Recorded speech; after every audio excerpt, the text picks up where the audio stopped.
Welcome to another episode of Bombay Radio, and today I am joined by my esteemed guest, Dr. Jared Staudt. Dr. Staudt is the Director of Formation for the Offices of Evangelization in Catholic Schools in the Archdiocese of Denver, and also teaches for the Augustine Institute. He earned his BA and MA in Catholic Studies at the University of St. Thomas in St. Paul, and then his doctorate in Systematic Theology from Ave Maria University in Florida. He has previously served as Director of Religious Education in 2 parishes, taught at the University of Mary, and served as co-editor of the theological journal Vetera. He is also a Benedictine oblate, more on that later, and is author of The Beer Option. He and his wife Anne have 6 children. Good evening, Dr. Staudt, and welcome to Bombay Radio. Thanks for having me. Recently, during this time of seclusion, you could almost say characteristics of cloistered living during COVID lockdown, read for the first time the works of Dr. John Cena that were first published in the late 70s and early 80s. And it was one of those authors that I very quickly realized was incredibly important and made a tremendous impression on me for his deep and penetrating insights about modernity and about the faith in the modern world and how Christians engage with the modern world. As a writer, Senior really characterized by cruise missiles of truth. And I read that you wrote that as a teacher, John Senior had a large impact on you, and you try to embrace the importance of the poetic, helping students to have a direct engagement with the reality studied. Senior has also greatly impacted my students, encouraging them to read good books, great books, and reconsider their use of technology.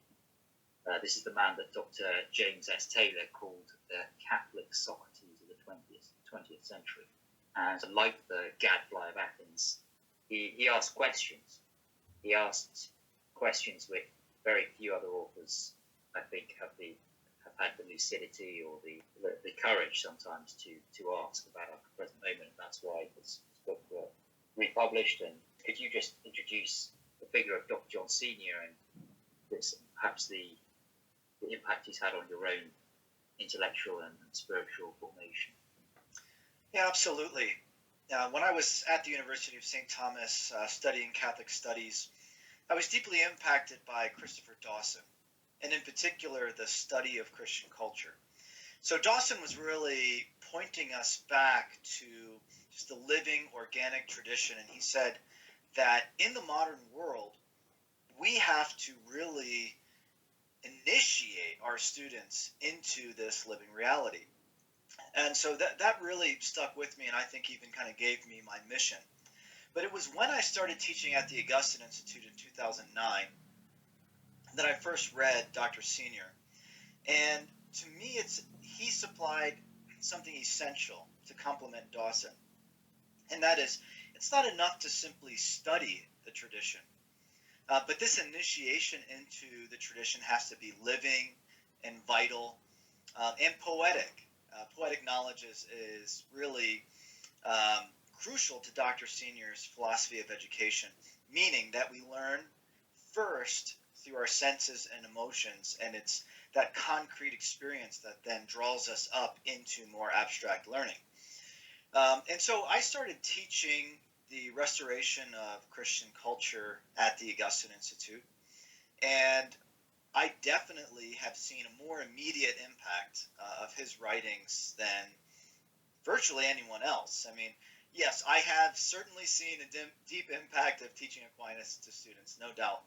But to give one example, after a semester of reading the Restoration of Christian Culture, one of my students said, "Dr. Staudt, I'm leaving." I said, "Well, what do you mean? You're not finished with your degree?" He said, "Well, you know what? You've been teaching me about culture, but now I'm going to go live it." And he went and just moved on to a farm in North Carolina, and now he does retreats for fathers and sons on his farm, really wanting to draw people into this reality. And the most poignant line in the Restoration of Christian Culture is "smash the TV." He said it was an act of justified violence. And I actually have had about a dozen students literally smash their TVs after reading Senior. And so he really does challenge people. I mean, he can be hard to read. He's in your face just by pointing to kind of overlooked simple truth, but in really glaring fashion. And I think because of that, students can be changed because he just really presents them with a choice. Are you going to live differently right now? Yes, one of the points that he makes that really struck me is that we understand, we believe that grace perfects nature and grace presupposes nature. But what happens when man becomes denatured? And that's the condition of modern man or postmodern man. And so if one of the most luminous truths of Revelation is that Christ came to reveal to us that God is not just an omnipotent master, but he's also a loving father. For a modern person, they may have grown up without a father. Similarly, the beauty of the contemplative and supremely receptive life of the Blessed Virgin Mary, to many secular moderns would be just dismissed as an unempowered, submissive female figure. We've become denatured. Senior, I think, very perceptively realizes that it's actually almost a work of pre-evangelization that needs to be done here, that it's about tilling the soil before it's even ready to receive the seed.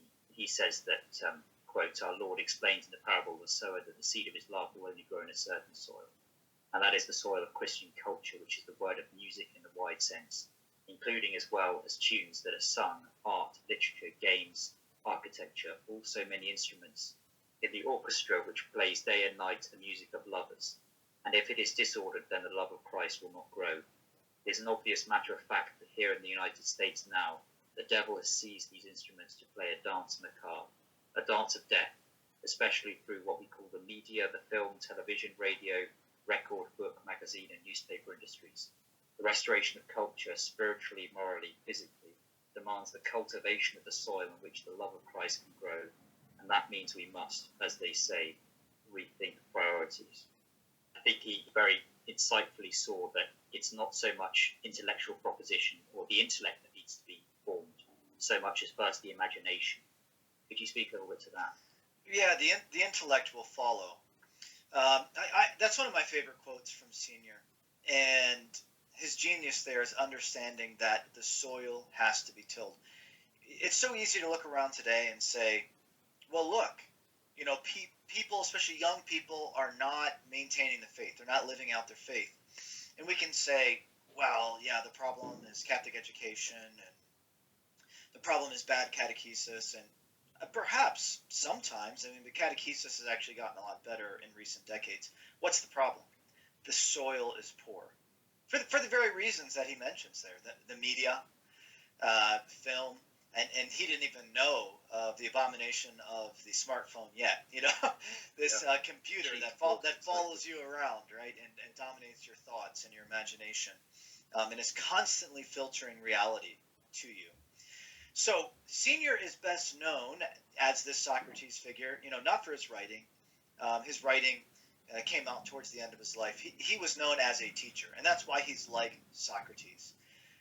Simply for his presence, his conversation, his mentorship with his students who are right there in front of him. And they've made great impacts.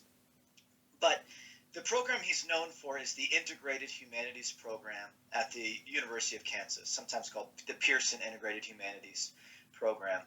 And what he realized is that before students could read the great books, they needed to be humanized. And he said that's what we're truly trying to do, not teach about the tradition, but to live the great tradition with our students. And so what they did is they didn't actually just have a regular classroom experience. The three professors actually had a living conversation in front of the students with no notes, right? They said you just have to soak it in.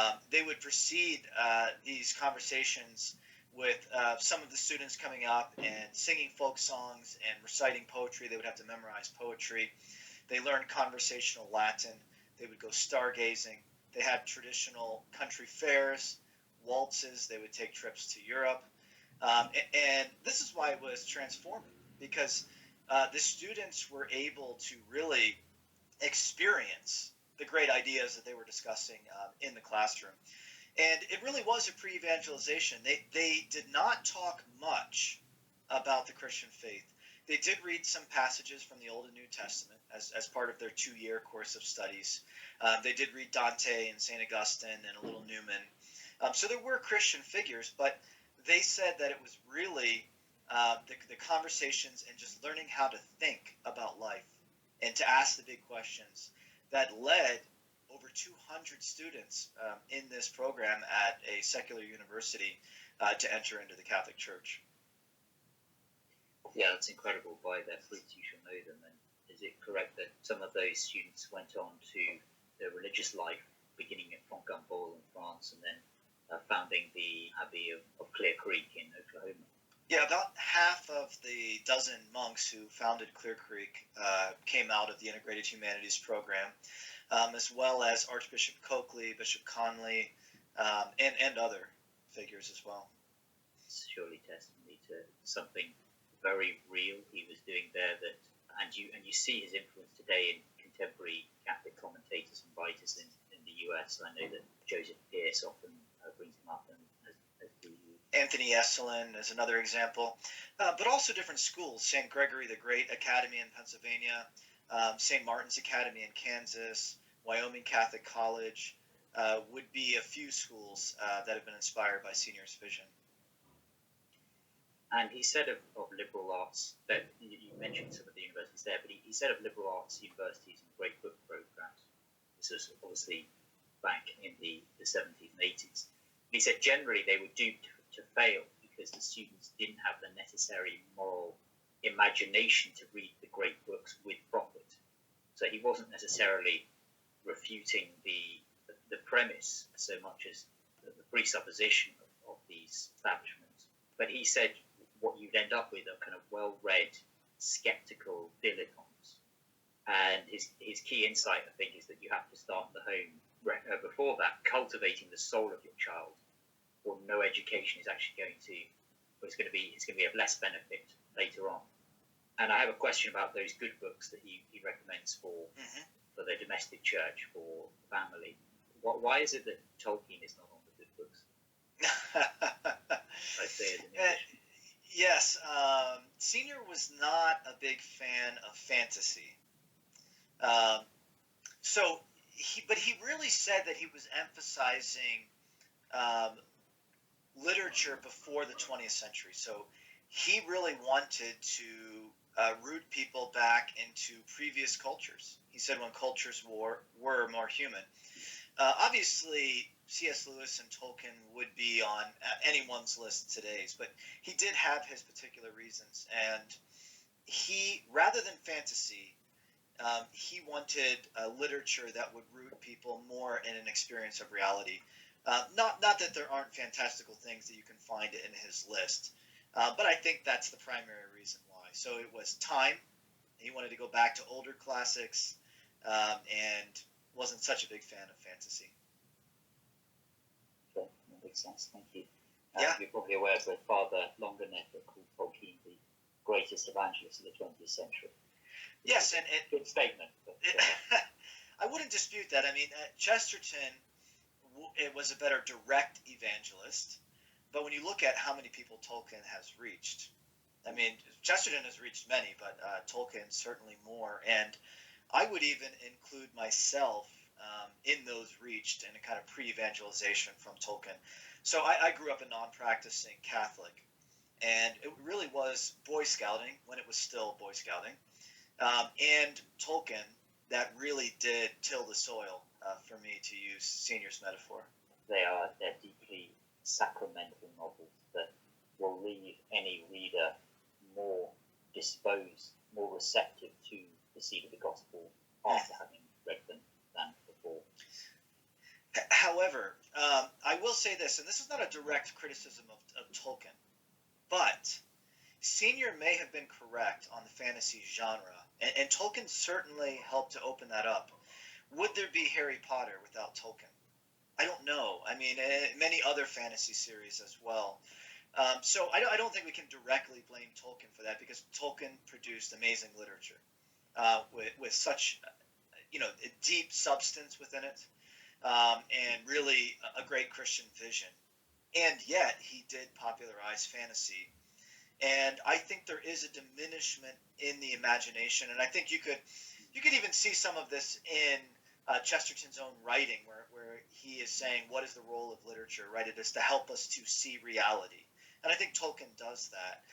But I think today, fantasy is not serving that purpose, right? So Senior's intuitions, I don't think we could just dismiss them. We do want to read C.S. Lewis and Tolkien, right? But I think we should also attend to the reasons why he didn't include them. Yeah, I think that's a very strong point that you make, Dr. Staudt. You could say the problems with Harry Potter, if you consider that something like Game of Thrones would not be possible really without Tolkien, which is just debasing pornography. There is an element by which, as you say, fantasy is less splendid with the light of faith than, say, the chansons de Roland, which contemporary readers do not have the intellectual apparatus to even engage with, really. And so Tolkien can be a helpful stepping stone to engagement with Christian culture, such as that, but it could also be a stepping stone sort of downwards. But where do you begin even before Tolkien? And where do you go after Tolkien? Those are important questions, and I think Senior can really help there. That we need to sing to our kids, the nursery rhymes, right? They need a musical education, and they need a wholesome formation in the home. And so it's not enough simply to tell our youth to read Tolkien. That's not going to keep them engaged with reality. It is a good experience, but it's not sufficient, right? And so that's where I think the 1,000 good books, and you can find that list online, really do, I think, help you to begin even in the preschool years. They bring you up into the high school years as well, and really prepare you then to enter into the great books. But reading's not enough. I mean, Senior would say that, right? He said to actually do work together as a family. That was crucial for him, right? Because forming the imagination is great, but for what end?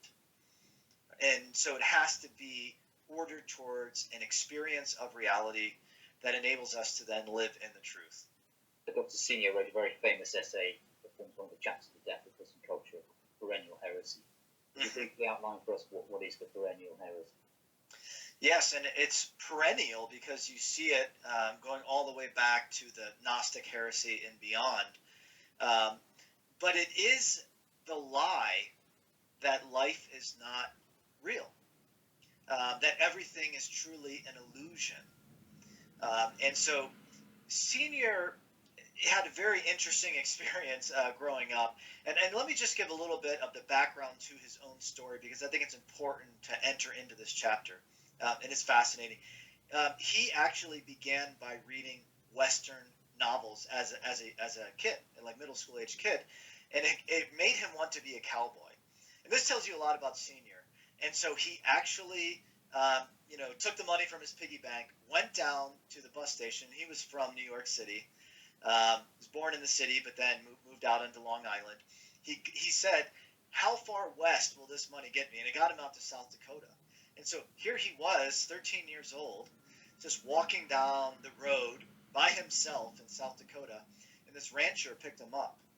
He said, there's a twister coming, get in the truck, and so he goes back and learns to be a rancher, even as his dad is doing this national search. So his dad eventually finds him, brings him back to New York, and there's an agreement that he can go back to the Dakotas every summer and work on the ranch. But he's still very restless, and so he actually sought to join the local Communist Party. But they told him that to prove himself, he had to steal a book from the library. And so he realized he didn't want to be a communist. He ended up, fairly young, actually going to Columbia University, and he studied with Mark Van Doren. He went in and asked Van Doren, there's so many great books, where do I start? And so Van Doren just put down Plato and said, start with this one. He said, you can only start one book at a time. Start with this one. Everything else is just footnotes. Yeah, right. But it's interesting that Plato actually got him on a trajectory, kind of a dualistic trajectory of looking into modern literature. And so he got into French symbolism. And that was his entry point into the perennial heresy. That he was looking at people like Baudelaire, and he looked a lot into even Joyce as the kind of culmination of the symbolist movement. But what he realized is that the writers were actually creating symbols to disrupt your ordinary experience of reality and to bring you into a pseudo-religious experience and a kind of into the experience of the mystery of life, but which ultimately led you into nothing, into just the nothingness of existence. And you fought against that nothingness through decadence. And so he wrote his dissertation on that, actually, The Way Down and Out, which was this attempt to kind of face the nothingness of reality and affirm it through decadence, and try to communicate this to others through the symbols of art.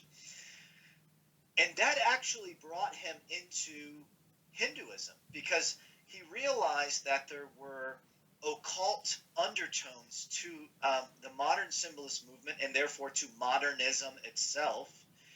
And so as he was reading about the modern symbolist movement and modernism, he then began reading authors like Coomaraswamy.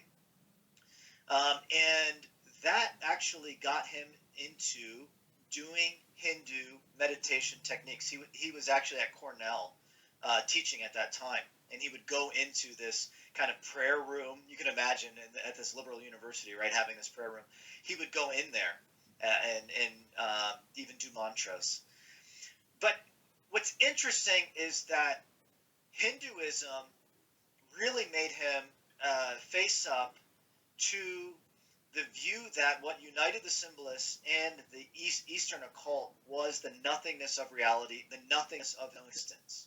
The reason why I wanted to start with his own life is the way that he got out of the perennial heresy. Well, one, Coomaraswamy actually led him to Aquinas, if you can believe that. He was also reading Guérin, who ended up becoming a Sufist. But the two of them, being Westerners writing about Eastern meditation, were familiar enough with the Western tradition that they were actually quoting Aquinas. And so he said, what's going on with Aquinas? And so he was reading Aquinas, and he was thinking back to his own experiences on the ranch, going out there for 5 or 6 summers. And he said that those experiences were real. The hard work, the sweat, the heat of the fire, with a cup of coffee in the morning. And thinking about that, along with reading Aquinas, made him realize what he said, that the real is really real. And that modernism was a lie, trying to disrupt that acceptance of reality. Eastern occultism was a lie. And that really, he said, he just needed to accept his own common sense, his own experience, and ability to know the truth of things right before him. And he loved Aquinas' definition of truth, that truth is the conformity or the adequation, right, of the mind to reality. And he said, yes, this is right. He said, this is truth. So after reading, the Summa in Latin, he read Augustine's De Trinitate. He went to the priest at Cornell and said, I want to be Catholic. I've read Aquinas, I've read Augustine. And the priest said, but have you read this? And gave him the Baltimore Catechism. And he said it was the best book he ever read. So that was his experience of the perennial heresy, which was even called the perennial philosophy in that movement. So modern authors and Coomaraswamy spoke of the perennial philosophy, which was this secret knowledge undergirding, what we see in sensible reality, But Aquinas found the true perennial philosophy in Aristotle, Aquinas, and then he also began reading deeply in Newman. Yes, I believe that he would begin many of his courses by quoting the shepherd Corin from Shakespeare's play As You Like It. Yeah. He said, quote, the property of rain is to wet and fire to burn. It's always that return to the grasping of reality, and you gave the scholastic, the Thomistic definition of truth, the correspondence, the adequation between intellect and reality. Mm-hmm. And I believe that the Nouvelle Theology twisted this to give a new definition of truth, that it is the adequation between the intellect and life. And I wondered if you could say anything about how that definition has influenced the contemporary crisis of the church today. Yes, I suppose adequation of intellect and life has the possibility of dualism, as a kind of Platonism. However, if you dig deeply, you can see this in de Lubac's book, The Discovery of God. And I think de Lubac made important contributions to contemporary theology, so I don't want to throw him under the bus. And yet, he quotes Marichal numerous times in that book, and so you do see how a kind of transcendentalism enters into their epistemology and metaphysics. I will say this. If we're going to look at Senior's philosophy of how does symbol work, right? Does symbol disrupt our experience of reality? And Senior was against having an artificial, kind of surreal, abstract experience, right? And so if you're going to say that truth is adequation to life, you can live within the realm of ideas. And I think when we look at what Senior was really calling us to, even in our experience of the faith, it was to the reality of Christ. And that this is experienced through the symbol of the liturgy. Not a symbol that takes you away from your experience in the present, but one that truly mediates something that is real and that is experienced in the concreteness of that encounter. And so he was very concerned about the obscuring of symbol in the liturgy. And we could say the same thing in terms of doctrine. When he says that the Baltimore Catechism was the best book he ever read, what he means by that is that the dogmatic expression matters because it mediates reality, right? It is not something that is simply intellectual. It's not an idea simply, right? An abstraction. And so he saw the modern world as fundamentally abstract and was concerned that the contemporary church was following the modern world in that epistemology, an experience of dogma, of symbol, in the liturgy. Thank you. We consider that the feature, a central feature of the modern world is artifice, is abstraction, is rationalism, is detachment from reality, is unreality. Modernity is unreality. And this is brought home in these times where we communicate with our loved ones on Zoom, and the trends only continue in this direction. Dr. David Allen White gives an introduction to the death of Christian culture. He says that, quote, "It is not accidental that the major tool the devil currently employs to draw souls towards his infernal kingdom is virtual reality in its many mechanical guises, a false reality that replaces God's created order of nature with a demonic substitute." And that was back in 2002, I believe. And he didn't really know what was coming even from there. Exactly, yes, it's just follow the trajectory. I'd like to quote the directors of Archdiocese Press from 2002. They said that if the servile state means anything, it means the absence of any meaningful human action. It is the repetition of monotony to the benefit of the few and to the tremendous expense of the many. We are well down that road, and it may be seen in how we have become spectators. For the characteristic of spectatorship is not action, but inaction. We watch more and more sport, but we play it less and less. We listen to music more and more, but we play it less and less. Work is not something that we do, but something that we suffer. Politics we leave to others. Education is for teachers alone. Religion is for old women and priests. Milk comes not from the cow, but from the supermarket. Clothes come off the rack, but not off the home loom. Books are viewed on screen rather than handled and read.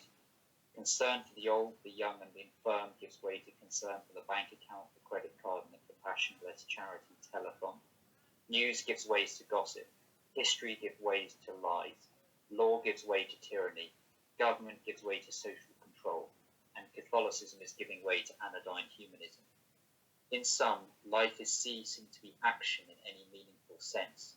It is becoming a virtual reality. The sickest joke yet of Satan, who counterfeits all the gifts of God. We are becoming the spectators of our own lives. Our lack of action means lack of life, and the lack of life is death. Capitalism is death through consumerism. Socialism is death through bureaucracy. Parliamentary democracy is death through boredom. Freemasonry is death through secrecy. Modernism is death through disbelief. Our lack of action is truly abortion right across the board. So that's not John Senior, but I think that's a very seniorian analysis there. And this is what really struck me about John Senior, about how deep his critique of modernity is, the fact that he actually questioned, what does air conditioning do to my relationship with God? What are the ramifications of the family no longer gathering around the hearth and the loss of the piano in the family home? Could you touch on John Senior's perspective on technology? When people read The Restoration of Christian Culture, it is truly the point that sticks with them. I already mentioned the line, smash the TV, but he goes, into the point of technology not being neutral in that section when he's talking about smashing the TV. And it's true, right? Technology conditions its use. And even with the television, right? He said, it is now mediating reality to you. If you watch it, you are accepting the images, the script, the concepts that are being mediated to you artificially.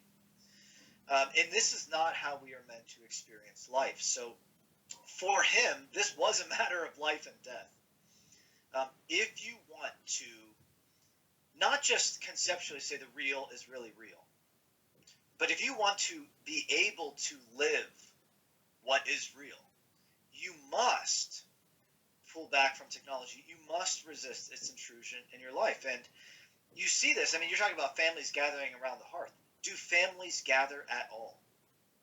Are they reading the good books? Are they, you mentioned playing sports. He does talk about that. He said, don't watch people throwing the ball around. Throw the ball around. And I think, it's not just about football or baseball or whatever. That is a metaphor of life. Don't simply watch the ball being thrown around, but throw it around.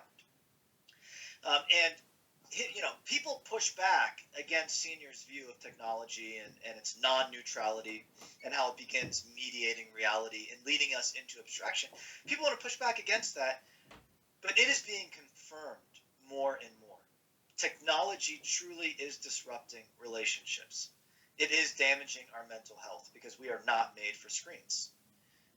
We are made for the outdoors. I remember just going to the eye doctor this last year. I was asking him, about headaches and even trouble, reading. He said, your eyesight is fine. He said, but the problem is that you're viewing everything close up. And he said, what you truly need to do is get outside and just be able to look into the distance.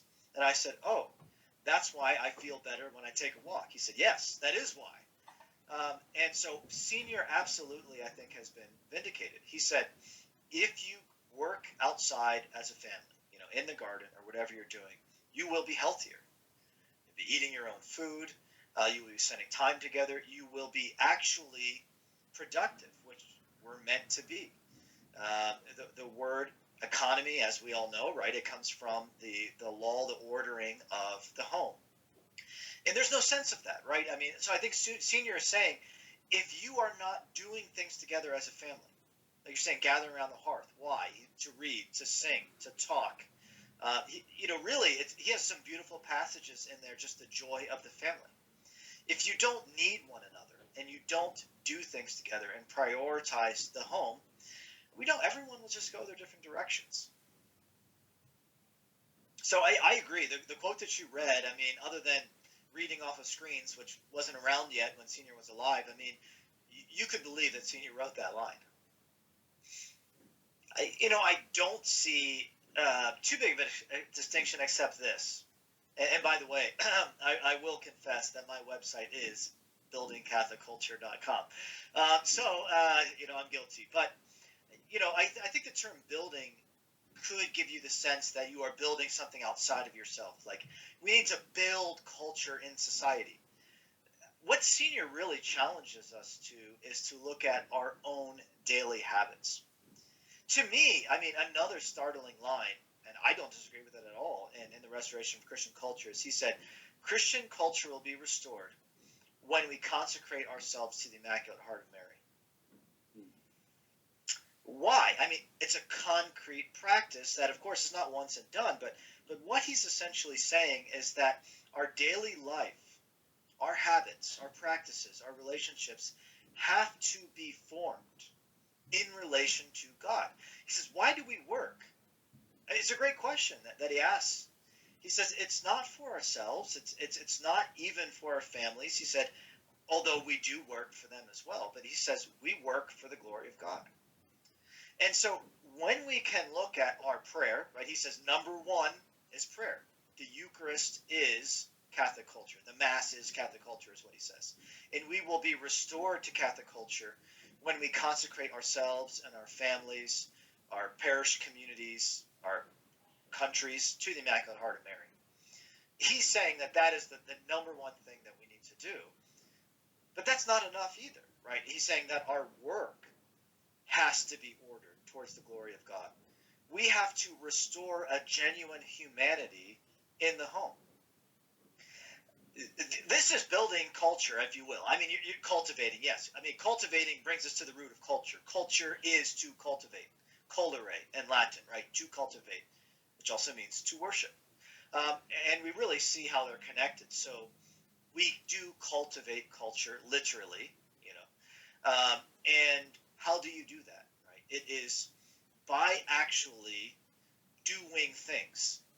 You are not going to simply change the culture as a whole. That is not in your power, and you will be discouraged.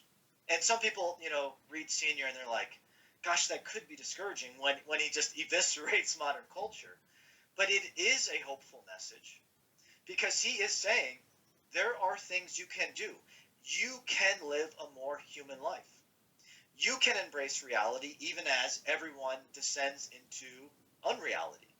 As everyone lives this mediated life, you can return to the things that do actually constitute culture. And, it can be overly romantic. I will admit that. Some people say, "Oh, so if I just moved back to 10 acres and I just, made my own jam, then I will be living Christian culture." Well, yeah, I mean, as if, right? I mean, we can't do that, but to actually do human things together as a family, that your day is actually shaped by prayer. What Senior says in the Restoration of Christian Culture on prayer is very deep and very profound. He quotes St. Catherine of Siena very often. He also quotes Teresa of Avila and John of the Cross. To live a Catholic life is to enter into the upper room, or he says the wine cellar, quoting St.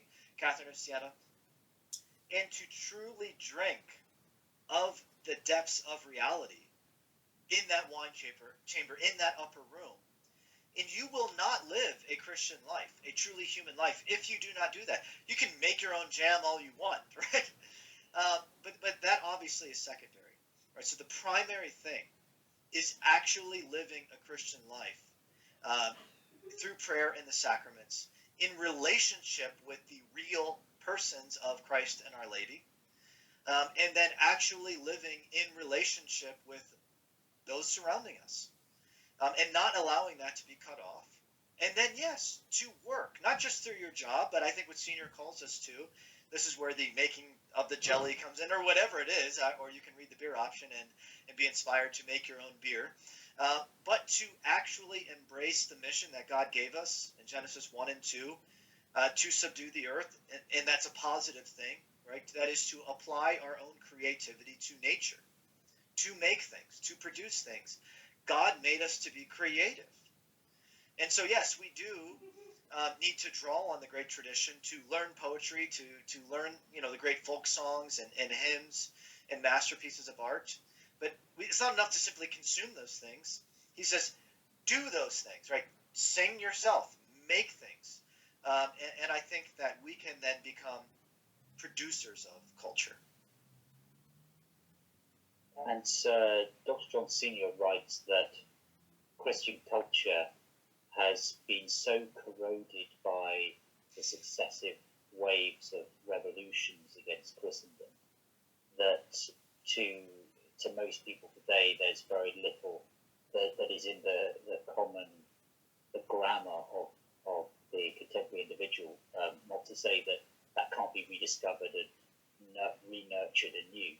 But it seems that he's advocating an acceptance of a very simple life. Is it correct to say a sort of tacit acceptance that the most sort of splendid fruits of that culture may not be seen for several centuries if we are in a new dark age? I mean, you see, for example, that something as glorious as the Viennese waltz arose organically from many centuries of Austrian folk dancing. And actually, folk culture is the soil in which high culture grows. And that soil has been so depleted, it's going to take a long time to come back. We shouldn't expect another Mozart or Michelangelo around the corner. Yeah, I mean, that's absolutely true. But you look at Dr. Senior's life. He gave up teaching in the Ivy League. He went to the University of Wyoming and then to the University of Kansas. And he simply led his students. He wasn't worried about students at the next campus over. He just led them into good experiences of reality. He gave them things that were truly good, worthy, beautiful, and noble, and enriched their lives. And I already mentioned the fruits of that. A thriving monastery. They started with 12 monks, and now they have over 50 monks. And at Clear Creek, they're already looking at another foundation in New Mexico. A college, boarding schools for boys, and there's many more things as well. That's one man's impact. And so I don't think we can simply underestimate the power of one life lived well, and simply doing things differently. This is within our control. We can live differently. We can influence people through organic relationships. Senior, he did publish, the death of Christian culture and the restoration of Christian culture, but they were basically just reworking lectures that he gave, right? So it's not like he set out to write scholarly works. He was focused on real things that were directly in front of him, and so I think he's a great model. St. Paul says that faith comes through hearing. I suppose, as we've already touched on, the modern ear is less receptive to the proclamation, the announcement of the gospel message, and so a certain preceding pre-evangelization tilling of the soil is necessary for that receptivity, for that co-naturality with the message of the gospel to allow it to take root. So what is the importance of people being open to wonder as perhaps a first step? Mm-hmm.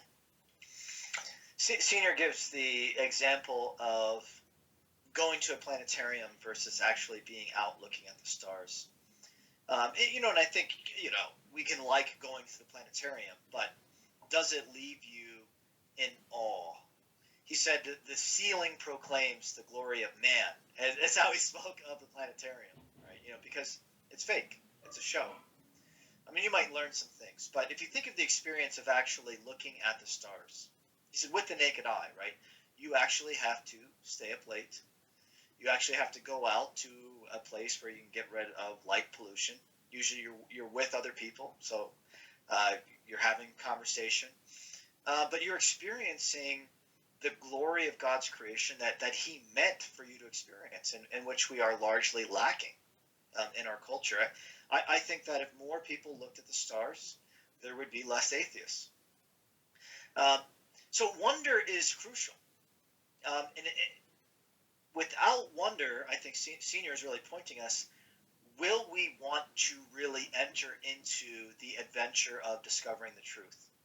So wonder really is the beginning of learning, the beginning of the search for wisdom. And we're not really even looking for it. So yes, we really do need wonder. We need that experience of awe, right? They're very much related, where you just feel like reality is overwhelming in its beauty, its grandeur, and it makes you feel small before it in a way that inspires you. He had a saying, rooted in the soil, but made for the stars. And so looking at the stars should make us realize that we are dust, right?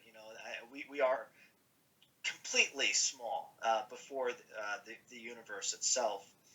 And yet there's something in us from this experience of wonder that makes us want to discover the stars, that makes us want to seek them and to seek the wisdom, not just the knowledge, right? Because you can have knowledge of the stars. And, one of John Senior's colleagues at the University of Kansas who helped found the Integrated Humanities Program wrote a little piece on wonder, which you can find online, Dennis Quinn. And he quoted someone else but said, whatever the stars are, they are certainly not a ball of burning gas, right? I mean, so you can have knowledge about the stars, but that's not really what we're after, right? The stars inspire us to want to really seek the truth of everything, the truth of our own lives, to say, what is this all for? How do I fit into this? Where do I belong? What am I really made for? And so we begin with wonder. He says then that actually leads us into poetry, right? And then poetry leads us into philosophy. Poetry begins in delight and ends in wonder. Philosophy begins in wonder and ends in wisdom. And Aristotle said that the primary experience of wonder is gazing at the stars. I live in a large metropolis. I can't see the stars outside. John Cena criticizes the modern sort of urban conurbation living for all sorts of reasons, for its detachment from reality. He talked about the classical human city on a human scale, the polis, as opposed to the metropolis of the sort of modern industrial world. And I think it might be McIntyre who talked about, if you cannot see from a prominent vantage point in the city, at any point in the city, if you cannot see the agricultural land on which the city subsists and depends, then if the city is violating proportio. And I think we see this quite frequently. He talks about how the great medieval European cities, towns of Assisi, Chartres, Salamanca, they complement the landscape. They are the culmination of the terrain in the way that man is the pinnacle of creation, whereas the great sprawling conurbations of New York, Chicago, that even if you look at something like the grid system, it's this Enlightenment, rationalist, abstract form imposed on nature. Well, there was a movement called the Catholic Land movement that was sort of tied up with distributism in the early 20th century, and the leader of that movement, Father Vincent McNabb, said that cities were proximate occasions of mortal sin. Reasonably provocative, but what would you say about urban living and rural living? Should Catholics return to the land? You know, I've heard people talking more about the village and the town. I think it's true that the urban jungle is very difficult to live within. I'm here in Denver. I mean, in the metropolitan area, it's very large. However, on my commute, I live in Castle Rock, south of Denver, and I do see some of the ranch land, at least, that is supporting the metropolis. But I think what we want is not simply people moving into rural settings, because what ends up happening then is you're isolated. There you are with your family, but where's your school? Where's your community? Right? You know, where are the people to come with you and gather around the hearth? You have your family, yes, but you know, there is a way in which that can also become atomized, right? And it's not supposed to be just the nuclear family kind of out in the countryside, just you know, surviving on their own. So I think that the idea of a town or village in which you're actually cooperating with others for a more complete culture may be more promising, but it's very difficult, because how do you coordinate all of that? And so I've actually been in discussions with people about potentially forming a community of families and trying to actually get some economic movements underway, because, you know, if you're just out in your own land, what are you going to do? Skype back into the city? Well, there's something very artificial about that too, then, right? And if you can't do that, how are you supporting yourself and your family? So it seems to me that we need broader movements of cooperation and forming communities around somewhere. You know, that it's organic. There is a church, and we're going to commit to this place, and that there actually is the potential for certain social organization of a school and of businesses and other things. We're really missing an immediate culture. That is, I can say I'm going to live differently, okay, but that's not sufficient, right? And so it can be very difficult to actually gather momentum with other people. And I think if we could, it would make an enormous difference. Yes, the family is an imperfect society, and it's actually, as you say, it's quite a modern thing to consider the nuclear family rather than the extended family or the model of kinship, which is organic and, as you say, extends the bonds of friendship and belonging further than the homestead. And I think what you mentioned about the homestead, the isolated homestead, is a peculiarly American feature, the sort of frontier homestead. In Europe, it's I think we still have the, you know, very much attenuated, but village, like the Christian village, is still there in a decayed form. But you're right about how we need Christian culture to offer, as it were, Christians, that there have been attempts, particularly that have been articulated as a Benedict option, but there have been attempts to form Christian communities, and they have encountered all sorts of problems. But I suppose one that comes to my mind is that, as you say, they're not economically sustainable in a sense. They're not local economies in a true sense. And in a way, that's because the enemies of the church are so powerful that, for example, starting a farm is actually, at least in this country, is economically unviable.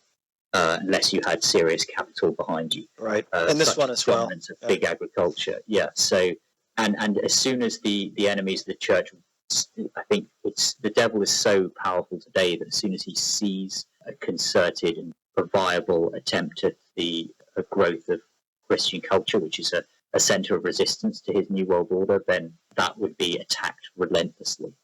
And I think you see that around these communities, they try and establish sort of frontiers within which a life of grace can grow. But the modern world exerts such a temptation, such a tempting influence, that it only takes, one family that has a television in their room, in their house, or one family where the women don't dress modestly, or it's just the water we live in, we swim in, it's the air we breathe, in a sense, the revolution. It is very difficult because even in such a community, things can become disordered and unhealthy, almost cult-like, right?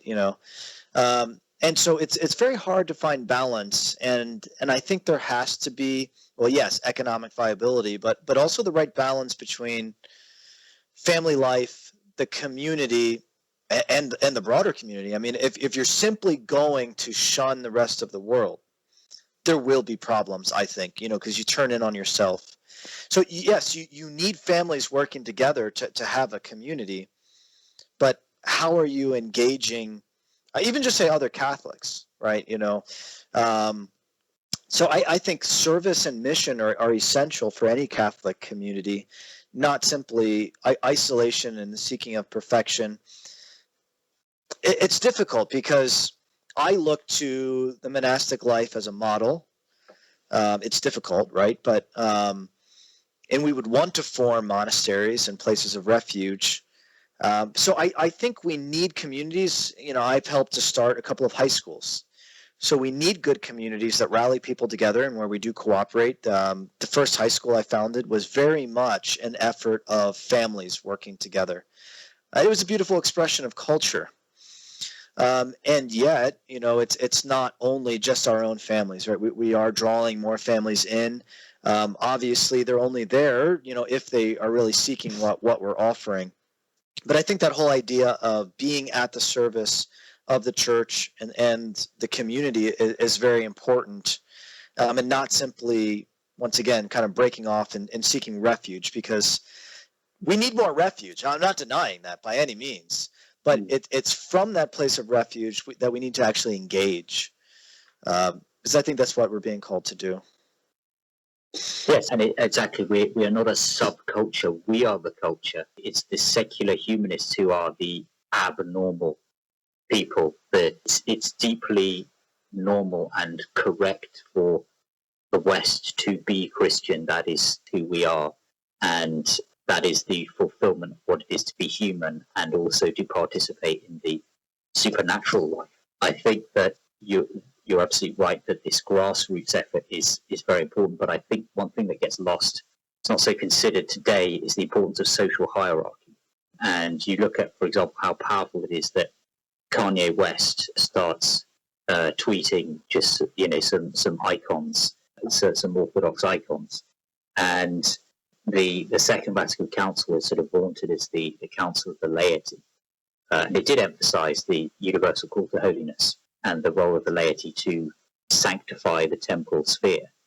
But it was a very crafty bait and switch, because it gave with the one hand and took with the other, with Dignitatis Humanae. Now there's just controversy about what it actually says and whether it actually repeats previous church teaching. But the way it was received, quite intentionally by the hierarchy of the church, was to deny the mission of the laity, which is to subordinate the whole of creation to the social reign of Christ the King. And we have lost the Catholic nobility. And so we now have the celebrity who model behavior in all the wrong way. They model vice for society. And so I think with Catholic culture and with Catholic communities, we had a Catholic nobility, a Catholic aristocracy that modeled virtue and engagement with reality, then that would offset, I think, some of the problems that can emerge in sort of intentional Christian communities today. Yeah, and I would come back to institutions like schools, but I also know of, and I get messages from across the United States of Catholics who are trying to form Catholic trade schools. And so I do think that we have to always think not just about getting our families out of the chaos, which, yeah, I mean, I talk about that with my wife. It's just like, when is it too much? When is it too difficult to navigate? Yet, even if we were to move to a more rural area or smaller town or city, we have to be thinking, what can we do? As you're saying, to promote the social reign of Christ. And we can't simply concede the culture and society, because otherwise, the other side truly wins. They're trying to marginalize us, and they're largely succeeding.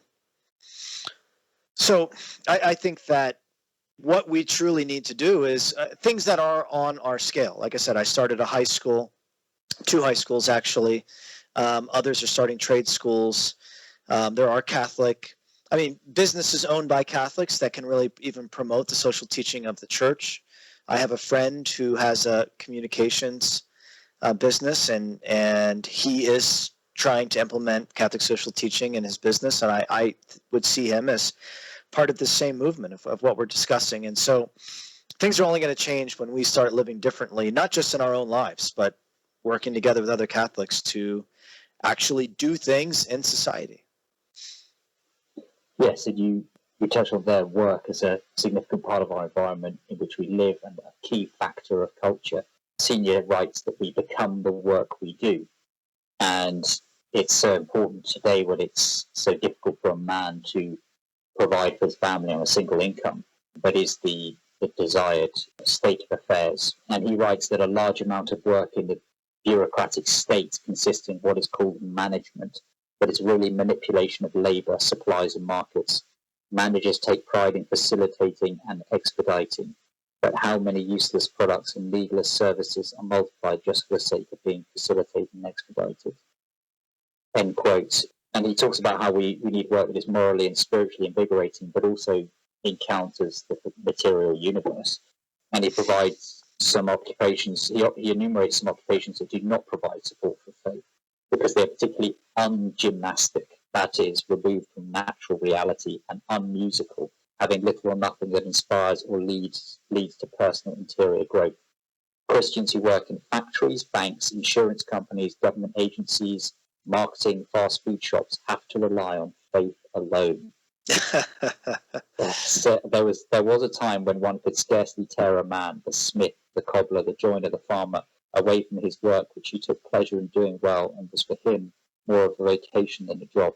And then he talks about how in a model order in society you would have, which was not too far in the distant past, perhaps 60% farmers, 20% craftsmen, 10% clerks, 5% soldiers, and finally the zero status of outlaws, beggars, criminals, cripples, and clowns. While carpentry, gardening, and crafts puts us into a relationship with the physical world, agriculture involves a greater immersion into and requires a more all-encompassing adaptation to God's creation. Well, I think one is, do consider the trades. We get into so much college debt, and then have a hard time getting a job or doing inhuman work, as Senior is mentioning. So I think we should think more broadly of the possibilities and not be confined simply to what we think. A lot of people like to go into business because they don't know what to go into. So it is difficult, though, and I feel blessed for my vocation of teaching and supporting education. But if I were to think of what I would do right now, I don't know. It would be very difficult. I'm not good with my hands. But there is a very good career to be had in the trades right now. So I think I would tell young men in particular to really consider that. And if they are going to go into business or even law, I would say, can you practice this differently? I mentioned my friend who is in the communications business. He was offered an executive position with CenturyLink. And he just said, this is not the right way to live. And so he created a business that was more human and where the business was serving good ends.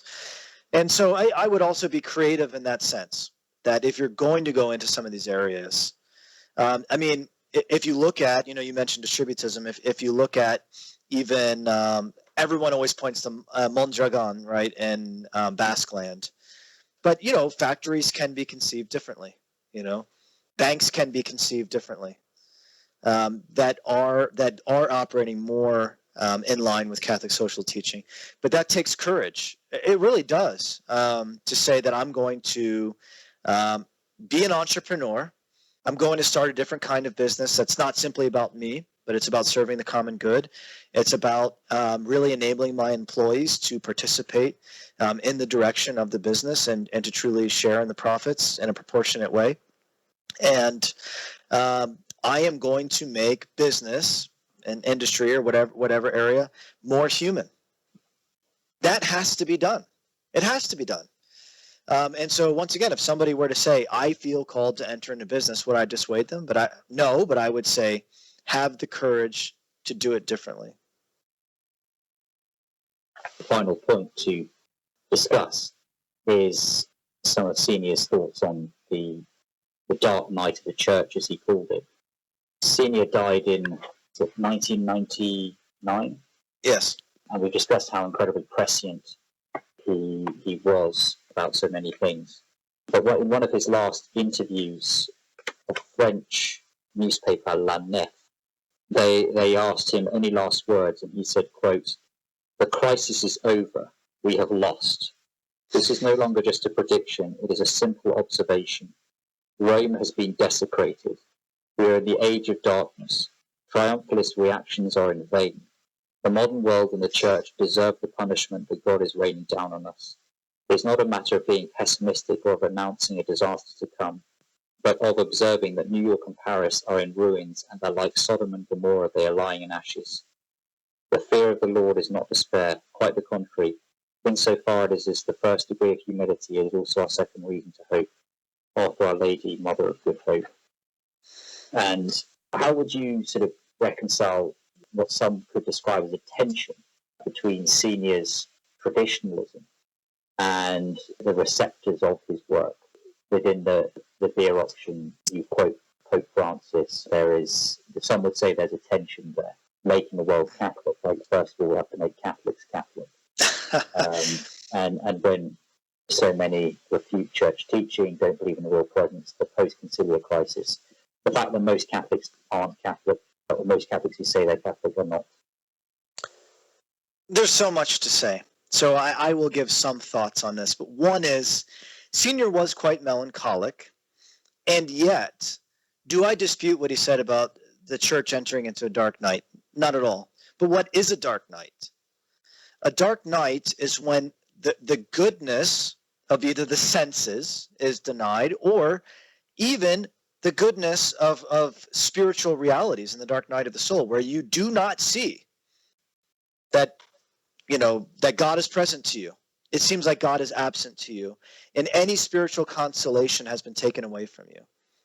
That is actually the way of entering into perfection. Am I saying that we are on the verge of perfection? No. But the point of a dark night is that when, say, the truth of the faith, the presence of the Lord seems to be denied, right? They are still the faith is still true. Jesus is still present in the Eucharist. And yet, as far as we can see, these realities are being questioned and obscured within the church. This is truly a crucifixion for the church. And thanks be to God, we believe in redemptive suffering. Am I saying that it is redemptive when people deny the faith? Am I saying it is redemptive when the Eucharist is desecrated? No. And yet those who endure such a time in the church may suffer redemptively.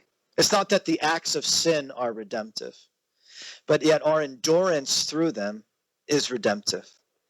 And so Senior is very clear that in the midst of this dark night, we must cling to the truth of the faith, and we must cling to true reverence of Christ and the Eucharist. And so he was very clear in his witness that we will only make it through the crisis if we maintain faithfulness to the Church's traditional liturgy.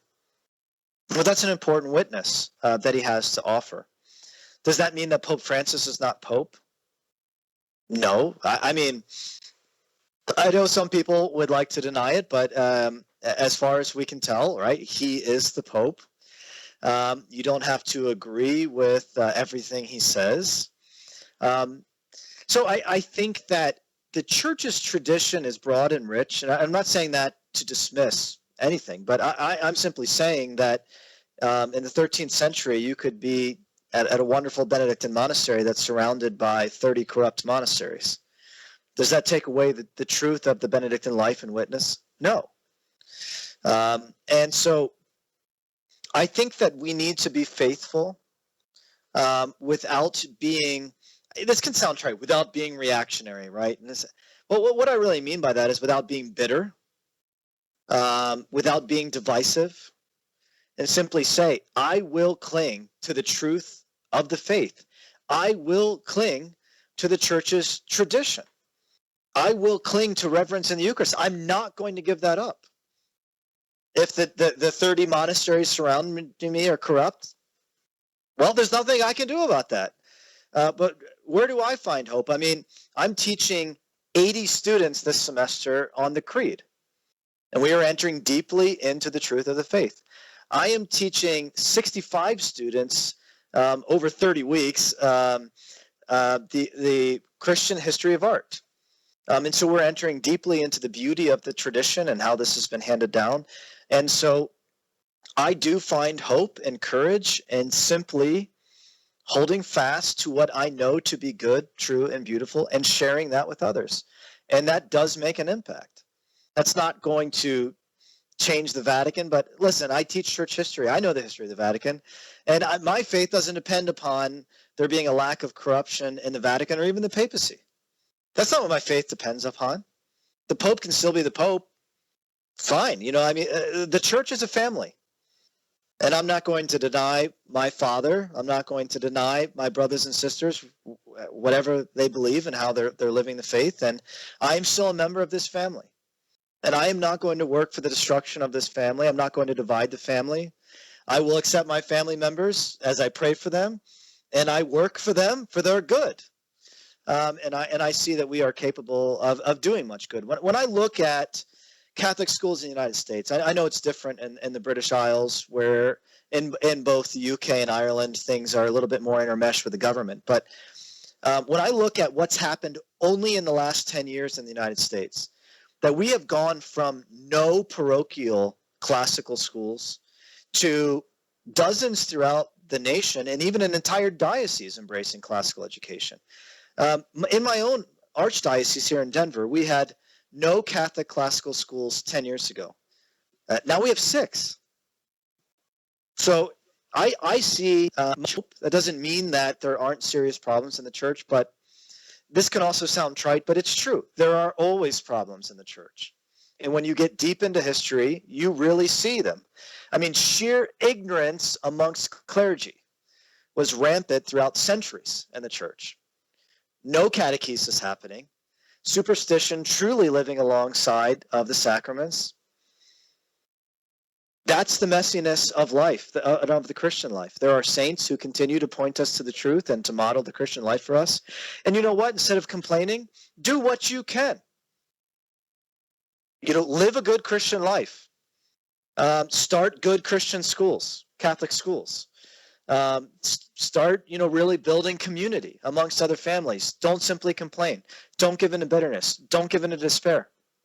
God has placed you in this moment for a reason. That can sound trite as well, but it is true, right? It is truly your vocation to respond to this moment in time right now. So do it. Cena wrote that for those who border on despair, especially now, it is essential to remember that the Church has never looked so much like Christ as when she was broken and betrayed from within. Yeah. You could look at Christ on the cross and say, well, I guess that didn't work, right? I mean, as we're actually being redeemed, Amen. And we have to see the opportunity to take up our crosses, to make reparations, to do penance, as who are we, these unworthy creatures, to be able to join these penances, these sacrifices to the supreme sacrifice of our Saviour. And Joseph Ratzinger was right when he said the deepest suffering we experience is from within the church.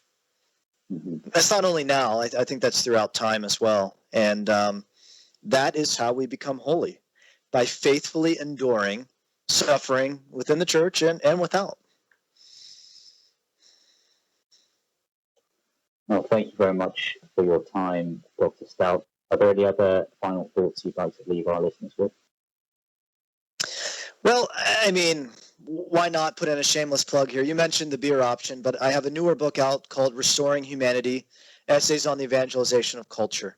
And so I really look at the nature of Catholic culture in there, the relation to beauty, to nature and the land, actually, to the family, to Catholic education, and to society. So I go a little bit more into particular points on actually forming practices and what we can do in order to respond to the secular culture in which we live. So I would simply say, yeah, you may find ideas in that book, but beyond that, it really does come down to living differently.